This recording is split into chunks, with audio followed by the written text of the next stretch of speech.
बिस्मिल्लाहिर्रहमानिर्रहीम। नाज़रीन, आज हम मस्जिद अक्सा की तामीर और हज़रत सुलेमान अलैहिस्सलाम के हवाले से बात करेंगे। हज़रत सुलेमान अलैहिस्सलाम के वालिद हज़रत दाऊद अलैहिस्सलाम के दौरे हुकूमत में मस्जिद अक्सा की तामीर शुरू हुई। हज़रत दाऊद अलैहिस्सलाम चाहते थे कि इस मरकज़ पर एक ऐसी आलीशान इबादत गाह तामीर की जाए जो मुसलमानों के लिए मुक़द्दस तरीन अहमियत की हामिल हो, लेकिन हज़रत दाऊद अलैहिस्सलाम अपनी इस ख्वाहिश को पूरा न कर सके और बैतुल मुक़द्दस की दीवारें कदे आदम तक बुलंद करके छोड़ दी थी। चुनांचे मस्जिद अक्सा की तामीर हज़रत सुलेमान अलैहिस्सलाम के दौर में मुकम्मल हुई। आपने अपनी तख्त नशीनी के 2.5 साल बाद यरूशलेम में इस मुक़द्दस इमारत की तामीर शुरू की जो मुसलमानों का क़िबला अव्वल थी। हज़रत सुलेमान अलैहिस्सलाम ने इंसानों और जिन्नों को इमारत जल्द से जल्द बनाने का हुक्म दिया। चुनांचे 1 लाख संग तराश इसकी तामीर में लग गए। 30,000 अफराद पहाड़ों से पत्थर तराशते, 70,000 हाथी और ऊंट इन पत्थरों को उठाकर लाते, जबकि जन्नात कानों से लाल याकूत, फेरोजा, ज़बरदस्त, सोना और चांदी वगैरह लाते।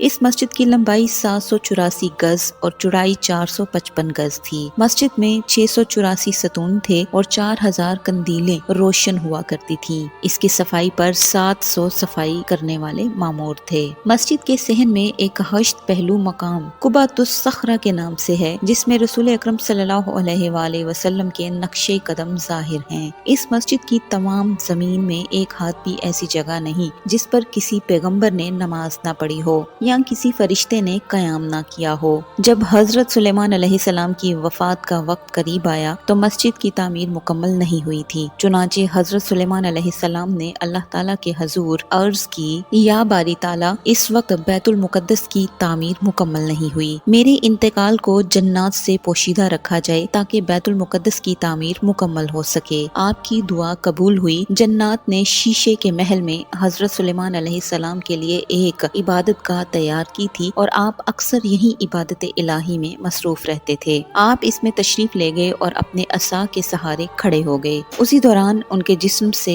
रूह परवाज कर गई, मगर चूंकि उनका बहुत रोबो दबदबा था और अक्सर इबादत इलाही में मसरूफ रहते थे, इसलिए जन्नात को आपके इंतकाल की खबर ना हुई और वो आपको जिंदा समझकर काम करते रहे। एक तवील अरसा तक उनका जिस्म असा के सहारे खड़ा रहा। आखिर जब दीमक ने असा को चाट लिया तो असा टूट गया और आपका जिस्म जमीन पर गिर पड़ा। उस वक्त जन्नात को मालूम हुआ कि आपका तो इंतकाल हो चुका है। चुनांचे वो पहाड़ों की तरफ भाग गए। हुक्म इलाही से हवा तख्ते सुलेमानी को उड़ाकर ले गई, लेकिन उस वक्त तक बैतुल मुकद्दस की तामीर मुकम्मल हो चुकी थी। चुनांचे हजरत सुलेमान अलैहिस्सलाम को बैतुल मुकद्दस में ही दफन किया गया। नाज़रीन, हजरत सुलेमान अलैहिस्सलाम की वफात के बारे में हजरत अब्दुर्रहमान बिन ज़ैद बिन अस्लम रज़ियल्लाहु ताला अन्हो बयान करते हैं कि हजरत सुलेमान अलैहिस्सलाम ने मौत के फरिश्ते से कहा, जब तुझे मेरे बारे में फौत करने का हुक्म हो तो मुझे इत्तला कर देना। वो एक दिन आपके पास आया और कहा, ऐ सुलेमान अलैहिस्सलाम, मुझे आपके मुताल्लिक हुक्म मिल चुका है और आपकी थोड़ी सी जिंदगी बाकी है। आपने शयातीन को बुलाया जिन्होंने आपके लिए शीशे का एक महल तामीर किया। उसका कोई दरवाजा ना था। आप वहाँ खड़े होकर नमाज पढ़ने लग गए और अपनी लाठी से टेक लगा ली। फिर मलकुल मौत अंदर आया और आपकी रूह कब्ज कर ली।